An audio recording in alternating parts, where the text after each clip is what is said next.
বিসমিল্লাহির রহমানির রহিম। আমার দর্শক এবং শ্রোতাদেরকে আসসালামু আলাইকুম। আজকের আলোচনার বিষয় ভাউচার। ভাউচার এর অর্থ হলো প্রমাণপত্র। ভাউচারের অর্থ হলো প্রমাণপত্র। কোনো আয় এবং ব্যয়ের যে প্রমাণপত্র থাকে বা প্রমাণপত্র রাখা হয় সেটাকে বলা হয় ভাউচার। কোনো আয় এবং ব্যয়ের লিখিত এবং স্বাক্ষরিত যে প্রমাণপত্রগুলো থাকে সেগুলোকে বলা হয় ভাউচার। অন্যভাবে বলা যায় ক্রয়, বিক্রয়, ব্যয় ও আয়ের প্রমাণপত্র রাখার জন্য, প্রমাণ রাখার জন্য লিখিত এবং স্বাক্ষরিত যে দলিল থাকে সেই দলিলকে বলা হয় ভাউচার। এবং আরো বলা যায় যে ক্রয়, বিক্রয়, ব্যয় এবং আয় এই সমস্ত লেনদেনকে হিসাবের বইতে লেখার জন্য লিখিত এবং স্বাক্ষরিত যে প্রমাণপত্র ব্যবহার করা হয় সেগুলোকে বলা হয় ভাউচার। যে কোনো ধরনের আর্থিক লেনদেন হিসাবের বইতে লিপিবদ্ধ করার জন্য বা লিপিবদ্ধ করার ক্ষেত্রে এই ভাউচারের উপরে ভিত্তি করা হয়। অর্থাৎ ভাউচারের উপরে ভিত্তি করেই ভাউচার মানে প্রমাণপত্র, এই প্রমাণপত্রের উপরে ভিত্তি করেই যে কোনো ধরনের আর্থিক লেনদেন হিসাবের বইতে লিপিবদ্ধ করা হয়। তাহলে আয় এবং ব্যয়ের যে প্রমাণপত্র থাকে সেটাকে বলা হয় ভাউচার। উদাহরণ হিসেবে বলা যায় যে আমরা পণ্য ক্রয় করার সময় দোকানদারকে বা বিক্রেতাকে টাকা দেওয়ার পরে তারা যে একটা মেমো দেয় সেটাকে বলা হয়, কেউ বলে রিসিপ্ট মানে ক্যাশ রিসিপ্ট, কেউ বলে ক্যাশ মেমো। এই যে ক্যাশ মেমো দেয়, একটা কাগজ দেয় লিখিত, মানে কত টাকার মাল কিনছি, কত টাকা দিছি, এরকম মালের বিবরণ সহ টাকার পরিমাণ সহ একটা কাগজ বা একটা স্লিপ আকারে সেখানে ক্রমিক নম্বর লেখা থাকে, দোকানের নাম লেখা থাকে, দোকানের ঠিকানা লেখা থাকে, ক্রেতার নাম লেখা থাকে, বিক্রেতার নাম লেখা থাকে এবং নিচে বিক্রেতার সিগনেচার থাকে, স্বাক্ষর থাকে।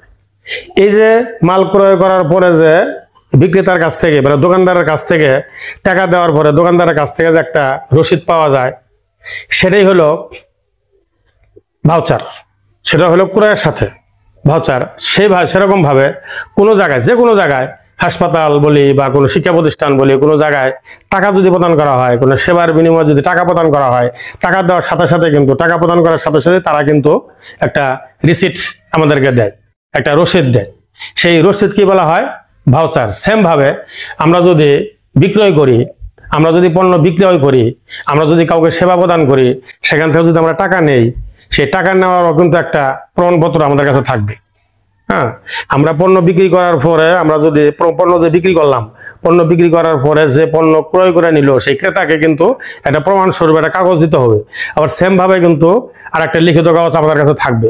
অর্থাৎ দেখা যায় কি, পণ্য বিক্রি করার সময় ওই লিখিতে কার্বন কপির উপরে লিপিবদ্ধ করে, কেউ দুই সাইডে লেখে, কেউ আছে বাম পাশেও লেখে, ডান পাশেও লেখে, মাঝখানে ছিঁড়ে একটা কপি ক্রেতাকে দিয়ে দেয় আর একটা কপি আমাদের কাছে থাকে। এখন কারো কাছ থেকে টাকা নেওয়ার পরে পণ্য বিক্রি করে টাকা নেওয়ার পরে কাউকে সেবা প্রদান করে সেখান থেকে টাকা নেওয়ার পরে আমাদের কাছে যে একটা প্রমাণপত্র থাকে যে কি বাবদ আমরা টাকাটা নিলাম, এরকম একটা প্রমাণপত্র থাকে, সেই প্রমাণপত্রও ভাউচার। তাহলে এখানে কি হলো, ক্রয়ের সাথে পণ্য ক্রয় করবার গেলেও একটা প্রমাণ থাকে। অর্থাৎ কাউকে টাকা পয়সা প্রদান করলে সেখানেও প্রমাণ থাকে, এবং পণ্য বিক্রি করলে অর্থাৎ কারো কাছ থেকে টাকা নিলে, বিক্রি করার পরে টাকা নিলে সেখানেও একটা প্রমাণ থাকে। এই যে ক্রয়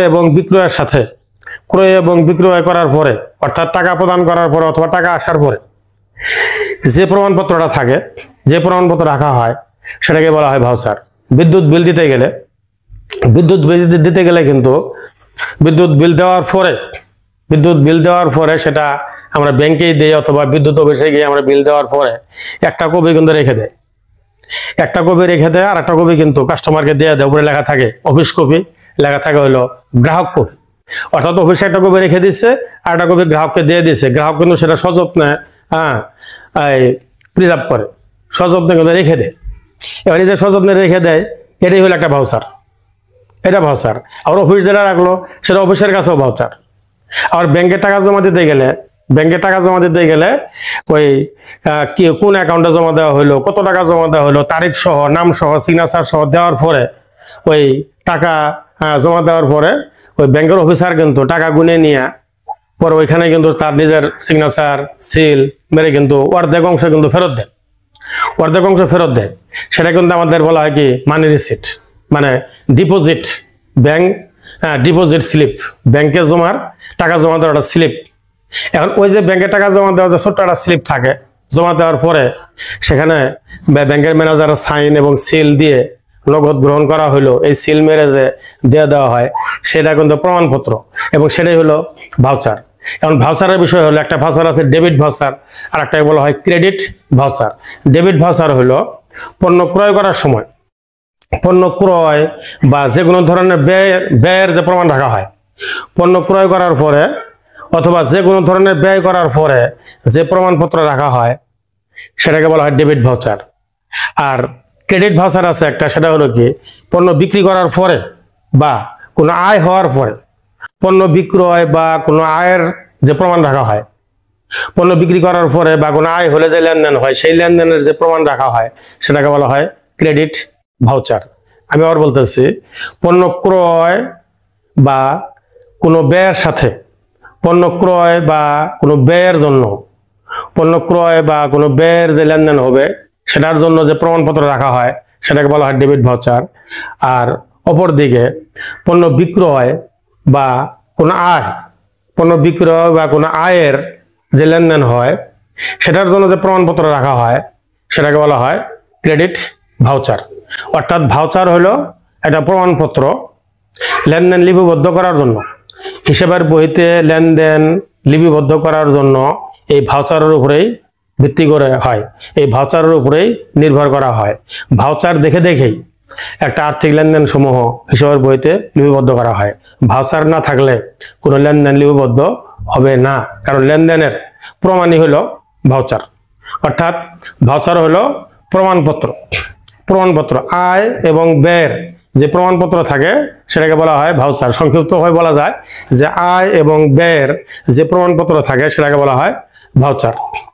ক্রয় বিক্রয় ব্যয় এবং আয়ের ক্ষেত্রে, ক্রয় বিক্রয় ব্যয় এবং আয়ের যে লেনদেনগুলো হবে সেই লেনদেনের বিপরীতে যে প্রমাণপত্র থাকে, লিখিত এবং স্বাক্ষরিত যে প্রমাণপত্রগুলো থাকে সেগুলোকে বলা হয় ভাউচার। ভাউচার আছে দুই প্রকার, ডেবিট ভাউচার এবং ক্রেডিট ভাউচার।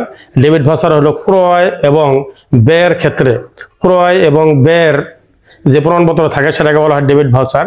বিক্রয় এবং আয়ের যে প্রমাণপত্র থাকে সেটাকে বলা হয় ক্রেডিট ভাউচার। ধন্যবাদ।